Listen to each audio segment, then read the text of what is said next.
Well, as I've told you before, I lived in California for a couple of years, and my wife and I love to travel out there, and one of the things we'd love to do is to go to LA. We'd go and hang out in LA for a couple of days, visit the beaches and the boardwalks down there, but we probably in our first time we went down there, we realized there were these maps that you could purchase, and these maps would show you where all these famous people lived. I don't know if you've ever been to LA, if you've ever done this. And so we pick up a map, and we drove around, and we would find on the map someone that we possibly wanted to find their home. Cuba Gooding Jr. or Tom Hanks, and you find it, and then you drive up to their house, and then you just stare at their house.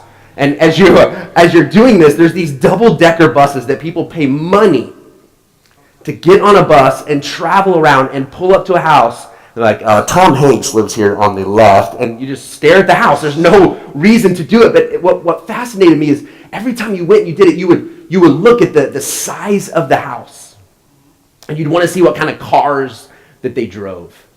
And just by chance, you would hope that maybe they would come out, right? Maybe they would pull out, and then you would look like a creeper who has just been waiting for these people to emerge, right? It's pretty crazy, isn't it? It's crazy our fascination with famous people, with the size of houses and cars people drive. Like we just did a little test real quick. You can just think in your mind. If I told you to think about a person whose car you wish you had, right? Think about your own car. Like whose car do you wish you had? Or if you thought about your house, maybe it's a family member, maybe if it's a friend, maybe there's someone out there that you said, man, I just wish I had their house. Their kitchen is perfect, the way it's laid out. It's just, if I could have any house, I'd want to have their house. Or if you think about abilities, maybe you feel like you're not gifted in anything, you don't have any talents, like, man, if I just had what they had, if I had their abilities, my life would look different. Or possessions, right? It's not just young people who deal with this, it's all of us. Whether it's wanting the new thing or their thing, we have this thing in us. And then ultimately what we could ask is there someone you wish you could just switch lives with? Like you just think, man, my life is at a place where I wish I could just switch with someone else. They seem to have it all together. They seem to not have any problems. If I could just have what they have. Now, the way the Bible talks about this, the word they use is to covet. Is to covet. And we're going to wrap this series up looking at the 10th commandment. And it says this: if you don't own a Bible, there's a Bible around you somewhere. We'd love for you to have that. That's our gift to you. There's a page number on the screen for the scriptures. Those go along with that red Bible. If you have a smartphone or something else you want to pull out to look at the few scriptures we'll talk about, you can do that as well. So Exodus 20, verse 17. Here's the last commandment. It says this: you shall not covet your neighbor's house. You shall not covet your neighbor's wife, or his manservant or maidservant, his donkey, his ox, or his donkey, or anything that belongs to your neighbor. Okay, so what does this mean for us? We're going to look at the why behind this. I hope you've gotten that idea. Why is God saying this? Why does this really matter for those he gave the message to a really long time ago? And why does it matter for you? I mean, is this still applicable to your life and to my life today? Does this matter? And so as we wrap up this series, I know not all of you have been here the whole time, and I've said a few things over and over that I hope have kind of been planted in your mind, in your heart, that you'll never forget, that have kind of stuck with you. And so I want to recap just really quickly. There's a group of people, the Israelites, who have been in bondage for hundreds of years, generations. That's all they have known is slavery. And so finally, God miraculously removes them out of that. We believe they literally walked across dry land, across the Red Sea, that it was a miracle that they got out of slavery. And they get to the other side, and they have a leader that has brought them there, and they have this promise of where they're going. But then the Israelites, at one moment, they think, man, this is difficult. We don't have the food that we want. We don't have the life that we want. We thought we were going somewhere. We thought we would get there quicker. And they sit around and they think, man, remember when we were slaves? Remember we got to sit around pots of meat? Wasn't that great? They were so confused about what it meant to be free that they would have rather gone back and been in bondage, but to be able to have some of those things that they needed. They couldn't see what the future could look like, what God was promising them. And so God gives the 10 commandments, and he says, look, you've been set free. You are no longer slaves. You are not to return back to that. but they didn't know what it meant to be free. And so God was going to help them figure out, well, what does it look like to live a free life? Not just to be set free, but to be free. And I think that many of us are still at that place. That we think we've been forgiven, we believe that God loves us and cares for us, but many of us do not live free lives. And so we've been looking at these. We've been going through them and saying, okay, well, what is at the core of what God was after with each one of these, right? And the first four dealt with our relationship with God. So have no other gods. There's no one else that you should worship but God alone. And then the next one goes right along with it. Don't create anything that becomes a God for you, whether that's people or money or your things. Those things will always compete and always get in the way of our faithfulness and our worship to God. And then he says, don't take the Lord's name in vain. Don't empty God of his name. We do that with the way we live our lives. We do that with the way we put God's name on things that God has nothing to do with. And so when we take his name in vain, it's not just cussing or saying certain words, but it's emptying God of who he is. And then he says rest, right? This is a good one. Let's hold tight to this one. God says, look, take a day off. That your life is not simply about what you produce. That your identity is not found in those things, but who God says you are. And so take a day off. Find your identity in God alone. And then he switches, and then the last six have to do with our relationship with one another. And so he says to honor your parents. Like actually this comes with a promise. Like if you do this, your life will go well for you. You'll live a long life if you honor your mom and dad. And don't murder. And we talked about how this has to do more with just taking someone's life, but hate and anger. We talked about not committing adultery just briefly, and I talked about that really this summer, and this idea that it has to do as much with our eyes and our heart as it does our actions. We talked about not stealing. Are we people who give, or are we people who take? And then last week we looked at this idea of bearing false witness, not lying against people, gossip, rumors, things that we hope would hurt someone else. And really through all of this, my hope has been that you get a fresh perspective on the Ten Commandments. Right? So many of us we've memorized these. If you went to church as a child, you probably memorized them. You did crafts and you knew them. But sometimes when we see something, and we see it so much, we believe something certain about it, but maybe there's more to it. I don't know if you've seen this picture going around, and hopefully on the screen this will still work, but there's this picture that's going around.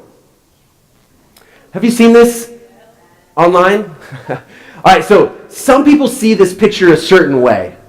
All right, so just real quick, how many of you see a pink shoe? Anybody see a pink shoe? Okay, a pink shoe with white laces and white on it, right? Okay, you guys are wrong. How many of you see gray and blue? Okay, we're right, all right? We're the right group. Actually, the shoe is pink. The shoe is pink with white. But here's what's amazing. And my wife and I, we had a huge argument, drop down. But we sit there and she sees one thing and I see another. And we both believe that we are right. We both believe that we are right. And sometimes I think we get tied to something so much that we actually lose what it really is about. Right? And so I think like that the Ten Commandments often, we think they're just a list. We think it's just a set of rules. We think it's just these things to do or to not do. But honestly, there was so much more behind these 10 commandments. So God is going to tell the Israelites, he's going to tell you and I, not to covet. And this is what covet means. To desire, to take pleasure in, to long for, to crave, to be jealous of, something that is not yours or not supposed to be yours. Right? This could even say that we desire or long for things that God has not intended on being ours. That God has not given us or blessed us with or put us in a position to get that and to desire it at a deep level that leads to other things. But here's the deal. I think this is really important. Desire isn't wrong. Okay, I think this is important. Desire is not wrong. The psalmist actually says to take delight in the Lord and he'll give you the desires of your heart. Right? So desires in themselves are not wrong. I desire my wife and I desire to be with my family and I desire to eat food, right? There are these desires that we have to have purpose to our lives. Those are all good desires. But what happens is these get out of place or out of whack, and we begin to desire certain things that we shouldn't. As I said before, that don't belong to us. These desires that go against God. So as you said, he says, you shall not covet your neighbor's house. These are the things we talked about earlier. You shall not covet your neighbor's wife or husband, his manservant or maidservant, those people who work for them, his ox or donkey, his possessions, the things that he has. And then he says, or anything that belongs to your neighbor. Now, this doesn't mean just your next door neighbor, right? If they're 2 houses away, if they're down the street, if you just live in the same, that's not what it's saying. Your neighbor is anybody. And so, this is not an exhaustive list. It is all-inclusive. It's like God starts to list some things. Don't covet this. He's like, just don't covet anything. Right? If it's not yours, don't covet it.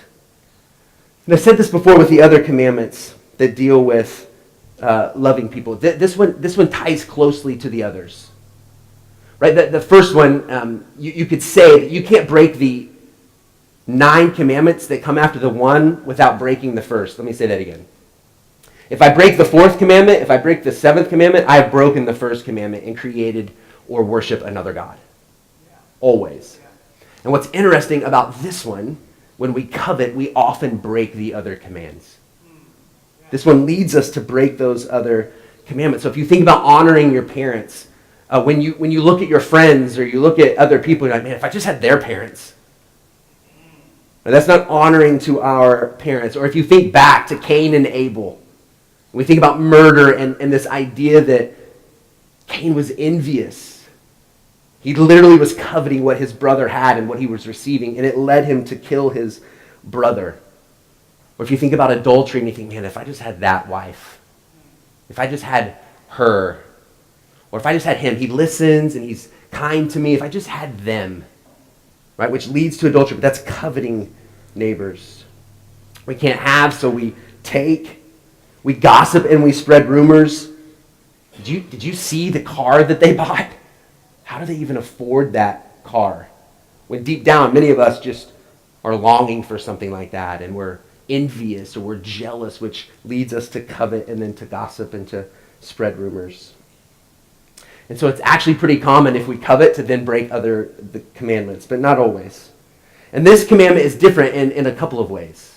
This is interesting to me. The other commandments can often be measured or observed. If I steal something from you, you know it. Right? If I lie, you've heard it. But I could covet and you would never know. Deep in my heart, I may be unsatisfied so much that I long for everything that you have. But you would never know it. And so this is what separates God's commands and his laws for us than lots of other moral codes. Other moral laws are all external. What do you do with your life? What are you producing? What is the outcome where God is actually after our heart? And he says, yeah, you might be able to do things that no one else observes. You may follow the other ones. No one ever sees you murder or steal. But deep in your heart, you covet and you long for what everyone else has. And you are unsatisfied. Right? These have to deal with the heart. He's addressing the inner person with this one. And so coveting, we've looked at this. What does it really deal with? I think coveting really deals with envy. And envy leads to some things. It leads to resentment and jealousy, judgment. It leads to hatred. And see, we've talked about this. Envy is about self, right? So the first 4 have to do with God. And Jesus says, look, the most important commands are to love God. So the first 4. Most important, love God. And he says the second is like the first, to love your neighbor as you love yourself. And so if we are going to love others, right, if we begin to envy what other people have, this has to do with self and not others. And the other thing that's interesting here is most of these other commands are actually crimes, right? There's crimes that go along with these other commands, but this one, again, this is what the scriptures call a sin. It is to go against what God would have for us. Now, One of the big ideas I hope you've been able to take away from this series is to understand who it is that's giving the laws. This changes everything. Who is it that is giving the laws to us? Because if we don't understand that, then it is just a list of rules. It is just check the boxes. Did I do this? Did I not do this? But if we understand who it is that's giving us the laws, it changes everything. And so I just have to be honest and listen to me here. So listen to this whole next part. I find it interesting how upset many followers of Jesus get when people want to take down the 10 Commandments in places. Listen to me, okay? In Arkansas this year, they put up the 10 Commandments. And within 24 hours, a guy drove his car into the monument and took them down. Come to find out, this same guy drove into the monument of the 10 Commandments in Oklahoma as well. Right? This guy's not well and he's sick, but here was my thought. He doesn't really understand the 10 Commandments. And many of us would say, well, he's just against God, and maybe that's true, but it's probably because he doesn't know God. He doesn't know who God is or what God is about, that God is about giving us life, the deep love that God has for us. And so the weight of the 10 Commandments comes because who gives them? It comes because it is God who speaks them into existence, not even just because they're in here. And let me explain that. We follow God and we follow Jesus, and this is our instruction book to that, and it points us to that. But the first disciples, those who were following in the beginning, they didn't have this. They had the Old Testament, they didn't have the New Testament. They were following Jesus. And so the reason we've spent this much time talking about the 10 Commandments is not simply because it's a list of rules we find in here, but it's because of who has given them to us. And if we understand that God is after our freedom, if we understand that God is trying to give us an abundant, full life, then these carry this massive amount of weight in our lives. I mean, just think about it. As a kid growing up, if your parents gave you a list of chores, if your dad gave you a list of chores, or if your mom gave you a list of chores, you may or may not have done them. The hope is that you would have done them because your parents gave them to you. But can you imagine if a stranger did that? Right? If a stranger said, okay, here's a list of chores that you need to get done, it doesn't carry as much weight. But when it's your dad, when it's your mom, when it's a grandparent who raised you, it carries a weight because it's who's giving them to you.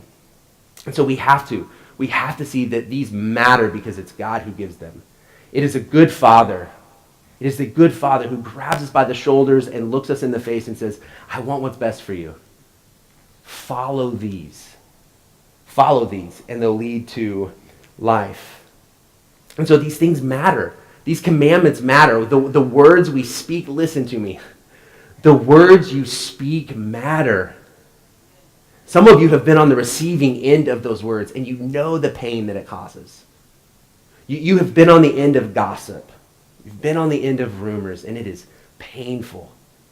And so we too have a chance to speak words. And so when God sets this up and says, look, I'm starting a new nation and a new way of doing life, these are the things that are going to lead to a community that is active and vibrant and loving. And so these commandments matter. Hate, anger, and bigotry, those ruin communities. They ruin lives. So when he says don't murder, it's to give us life, not just by taking someone's life, but what life looks like in community. This is what Paul says in Colossians 3. We've looked at this in a few other ones, but this is what Paul says. Paul was against Christians. He watched as Stephen, one of the first followers of Jesus, is stoned to death. He held the robes, and then God miraculously redeems his life, and then he plants churches. And this is what Paul says to this group. He says, put to death, therefore, whatever belongs to your earthly nature, sexual immorality, impurity, lust, evil desires, and greed, which is idolatry. Greed here is actually the word covetousness. So he's saying get rid of it. Specifically, if you're a follower of Jesus, we are putting to death. We are getting rid of these in our lives. And so that too has to do with greed or coveting those things that don't belong to us. So why? Real quickly, 3 things. Here's 3 reasons why I think we need to do this. The first one is, when we covet, it hurts our relationship with God. It hurts our relationship with God. If you turn to 1 Timothy chapter 6. This is Paul writing to a younger man who is leading a church, and he's trying to give him advice and suggestions on how to lead people.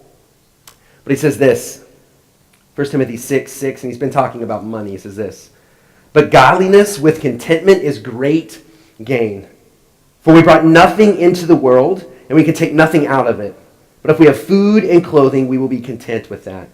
People who want to get rich fall into temptation and a trap, and into many foolish and harmful desires that plunge men into ruin and destruction.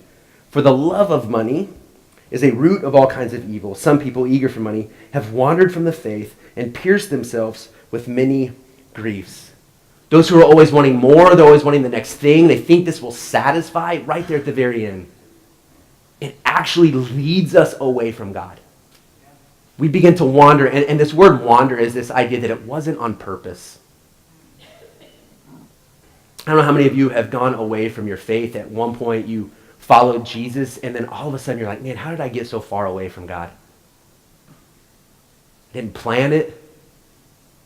All of a sudden I wake up one day and I think, man, where is God? Where have I been? This idea of wandering. And so we wander to other things. We wander to other things that we think will satisfy us, that will give us meaning. And then all of a sudden we realize, man, how far have I left God? How did I get to where I am today? If you keep going to verse 17, this is what Paul is telling Timothy to tell others. "Command those who are rich in this present world not to be arrogant, nor to put their hope in wealth, which is so uncertain, but to put their hope in God, who richly provides us with everything for our enjoyment. Command them to do good, to be rich in good deeds, and to be generous and willing to share. In this way, they will lay up treasure for themselves as a firm foundation for the coming age, so that they may take hold of the life that is truly life." He says, look, if you're struggling with wanting what you don't have, begin to be rich in good deeds. Live a generous life. It's amazing what happens when we take our attention and our focus off of ourselves and we begin to put it on other people. And it becomes where we no longer just want, but we begin to say, oh, how can I help? How can I help others? And there's good news in this. Listen, it says there, we put our hope in God, who richly provides us with everything for our enjoyment. God has given you things to enjoy. It might be stuff, but it might be relationships, it might be your work. But he gives us things to enjoy. But he says, don't be arrogant about it. Right? If you have children, it's this idea, I love to spoil my kids. Like, I love to provide and do things that they are surprised by. Like, I love for them to ask for something and they normally hear no. And I say yes, and they're like, well, wait, what'd you say? Yeah. We can get ice cream at 9:30 at night. What is going on, right? I love to spoil. I love to give gifts. I love at Christmas you have the one gift you keep to the end because you know it's going to be the one that they really enjoy. I love that as a father. I love to give my kids things, but I do not want them to act spoiled. Right? I do not want them to expect to get whatever they want when they want it. And so as we think of God being a good father who says, oh man, I love giving to you. I want to pour out my grace to you and my love for you. I want to provide deep, authentic relationships around. I want to give you good things. And sometimes that means money and sometimes it doesn't. But even in that, it is to be enjoyed, to be generous. But then there's this idea where God's like, don't get mad when you don't get it. Don't be arrogant thinking you should always get what you want. Don't treat other people differently because they have something that you want but you can't get. And in all of this, it hurts our relationship with God. And so here's a question you have to begin to wrestle with, and this goes along with a lot of these things. And maybe this is the question we answer for each one. But it's this: are you able to celebrate the good that happens in others' lives?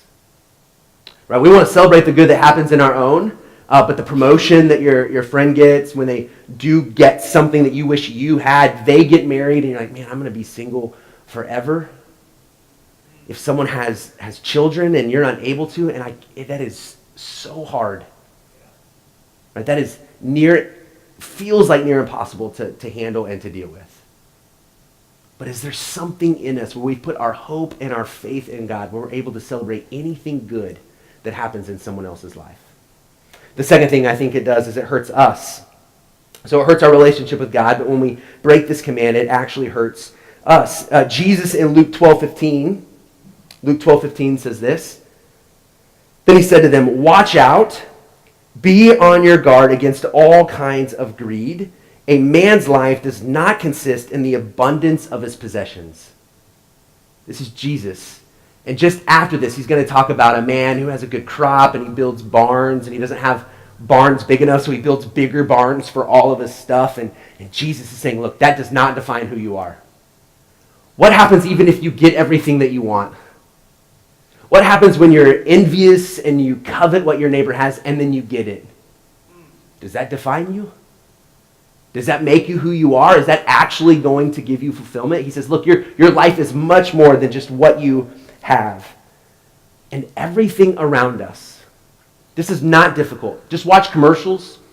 Grab a magazine and look at ads. Everything around us says your life is about what you have. Just real quickly, I pulled two. The key to an extraordinary life is quite literally a key. Anybody know what kind of car that is? A Maserati.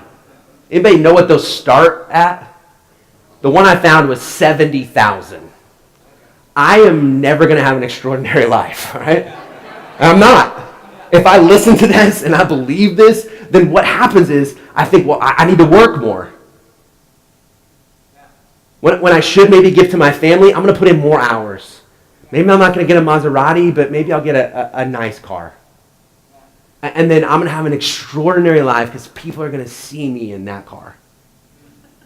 Right? We covet, right? And then here's the next one. Bold knows no one dreams of having a mediocre kitchen. Right? This is a Kohler. That is a kitchen faucet, right? I'm just happy water comes out of mine most of the time, right? Like that's a good thing. But when you see something like that, you begin to step back and look at your kitchen and you think, do I have a mediocre kitchen? Like when people come over, right, and you entertain and you have people and you clean like crazy right before everyone comes over and you make sure everything's in its place because you want it to look a certain way, and they come and you think, man, do I have a mediocre kitchen? I mean, you can't read it, but this thing sprays in like all kinds of different spots and stays where you want it. I mean, have you ever had that spot in your sink you can't quite spray? With this, you don't have a mediocre kitchen. And we laugh. And I laugh as I see these and many more. But if we were honest, and we look around and we see other people, we think, man, maybe if I did have that, maybe life would be different. Maybe I would just be a little happier. Maybe I'd find just a little more fulfillment. Paul, who I talked about earlier, he wrote this in Philippians 4:12-13.